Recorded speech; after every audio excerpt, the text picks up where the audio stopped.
Une première édition réunissant un ensemble d'acteurs et actrices de l'aéronautique et du spatial au sein du musée Aéroscopia.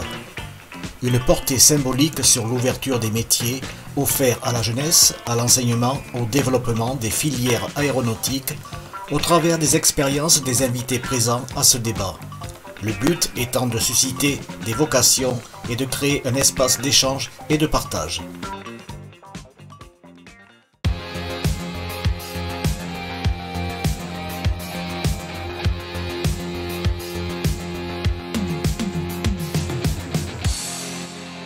Alors, le devenir de l'aviation à Toulouse est beau. On a la chance donc d'être leader mondial. Peu de gens peuvent s'en féliciter, donc ça nous donne effectivement un sujet de fierté, mais aussi un devoir de poursuivre, un devoir de rester sur le podium. Donc c'est important. On se rend compte que le succès, aussi bien dans l'aéronautique que du spatial, dépend d'un triptyque vertueux, d'un triptyque magique, qui est celui de l'excellence académique, de l'excellence en matière de recherche et de l'excellence en matière industrielle. Et il se trouve qu'à Toulouse, on est au top niveau sur les trois sujets. Donc, et un quatrième, celui de l'art et d'avoir tous les éléments qui permettent des coopérations. Les grands projets, qu'ils soient aéronautiques et spatiaux, plus aucun pays, plus aucune industrie seule ne peut réaliser un grand programme. Donc les grands programmes ne se font que sur la base de coopération. En ce moment, cette crise qui nous paralyse à beaucoup de niveaux, certains pilotes âgés d'une certaine tranche d'âge sont en manque de pilotage et on fait donc appel aussi peut-être à cette jeunesse qui va raviver les fonds. Oui, alors donc pour l'instant, on a effectivement plus beaucoup d'avions qui décollent. L'aéroport de Toulouse-Blagnac aujourd'hui a 2 300 000 passagers, c'est-à-dire le nombre de passagers que Toulouse avait en 1989. C'est-à-dire, en gros, on a pris 30 ans de retard sur le trafic aérien sur Toulouse seul. Donc, c'est autant de pilotes qui ne décollent plus, autant d'avions qui ne décollent plus. Donc, évidemment, beaucoup de pilotes au sol en ce moment. Alors, c'est vrai qu'il y a des formations, alors donc la crise ne sera passagère.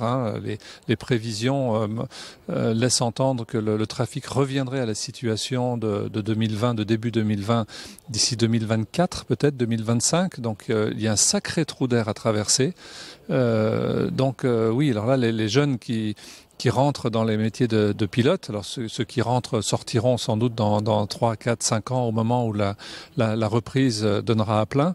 Mais bon, l'aéronautique est confrontée à une difficulté multiple, donc celle du confinement, c'est-à-dire on ne se déplace plus, et celle aussi de l'aviation bashing, c'est-à-dire les avions consomment du pétrole, sont carbonement non vertueux, voilà. Donc aujourd'hui il y a des montants importants qui sont mis dans les propulsions hydrogène ou des propulsions avec des énergies alternatives, donc là beaucoup d'argent est mis sur le sujet. Bruxelles investit beaucoup sur ces énergies de l'avenir, ces avions du futur. Voilà, donc on a toujours démontré, Toulouse a toujours su réagir grâce à sa capacité de recherche, sa capacité industrielle. Vous avez vu que en matière de vaccins, tout le monde disait qu'il faudra plusieurs années pour y arriver. C'est en décembre dernier, donc 9 mois après le début de la crise, que la magie du vaccin est arrivée. Personne n'y croyait.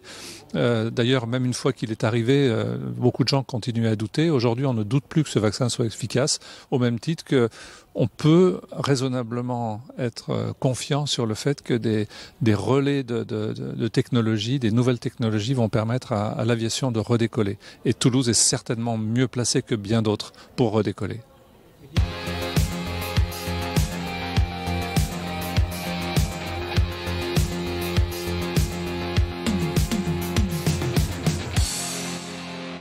Venu ici pour présenter les femmes de l'aérospatiale, les métiers, c'est ça? C'était pour présenter un peu la place de femmes dans les domaines comme l'aérospatial et l'aéronautique. Et on a vu surtout que même dans le spatial, il n'y a pas vraiment tellement de femmes qui travaillent. surtout, même dans les profils comme chez les astronautes, il n'y a eu que 10% de femmes qui ont été sélectionnées en tant qu'astronautes, alors que si on a envie de créer des colonies spatiales du futur, donc il faut autant de femmes que les hommes pour créer des sociétés qui sont saines et harmonieuses.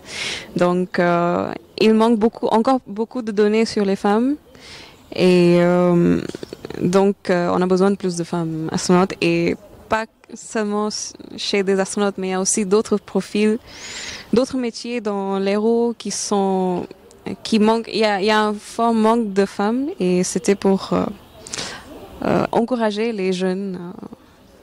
Où en est votre actualité? Je crois que vous préparez une thèse et cette thèse qui dure depuis 3 ans, ça y est, ça aboutit, c'est ça? Oui, c'est presque le fin. Faire un doctorat, c'est vraiment apprendre comment faire la recherche et ça peut aussi nous former pour plusieurs métiers différents, par exemple le poste d'enseignant ou de chercheur. Mais un doctorat, ça sert aussi à juste apprendre à aller au fond d'un sujet. Et c'est ce que je suis en train de faire. Et j'ai pas forcément envie de continuer dans la recherche après, dans la recherche pure, mais c'est une expérience qui va rester avec moi toute ma vie. J'ai envie d'être artiste, être chercheuse, être astronaute, être plein de choses différentes. Et il y a des sélections de l'ESA aussi qui seront là bientôt. Je vais bien sûr postuler, mais il y a aussi d'autres façons de devenir astronaute plus tard. Par exemple, il y a des astronautes privés, il y a aussi des projets des programmes comme POSSUM qui sont là pour entraîner des scientifiques ou des personnes qui n'ont pas forcément un profil de pilote, etc., pour devenir astronaute. En toute confidentialité, dites-moi, vous êtes inscrite pour aller sur la station orbitale européenne? I wish. Ah oui, d'accord, I wish. Oui.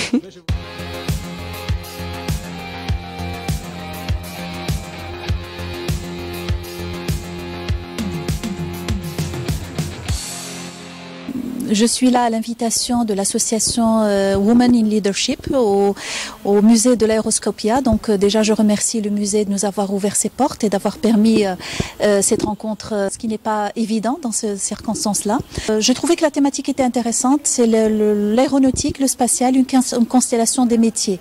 Au Maroc s'est tenue ce matin une visioconférence très importante présidée par le ministre de l'Industrie autour justement de l'industrie aéronautique au Maroc. C'était une occasion de faire le bilan. C'était pour moi aussi l'occasion de faire un aperçu, un survol de l'industrie aéronautique au Maroc, sa genèse, parce que nous avons l'industrie est née en 2000, donc c'est un peu récent. Et puis également ses perspectives d'avenir. Donc c'était très important, aussi de mettre en avant tout ce qui se construit pour porter cette industrie-là. Nous avons Airbus à travers Stelia, nous avons plusieurs noms toulousains qui sont présents sur Casablanca. Ça c'est sur le plan économique, les acteurs économiques se connaissent bien. L'échange est très fluide. Les différents acteurs, que ce soit institutionnels ou industriels du métier, se connaissent bien. Il y a eu des échanges de visites entre Casablanca et Toulouse. Il y a eu également la signature d'une convention de partenariat de coopération décentralisée entre la ville de Casablanca et la ville de Toulouse. Le Maroc est membre du réseau des villes de l'aéropostale porté justement par la métropole toulousaine. Cette rencontre, ce n'est pas la première, donc il y en aura d'autres d'après la présidente à Toulouse, mais également à Casablanca. Donc ils sont en train de préparer un déplacement, si les mesures sanitaires et les circonstances le permettent, en octobre 2021, et ce sera avec plaisir que le consulat accompagnera cet exercice.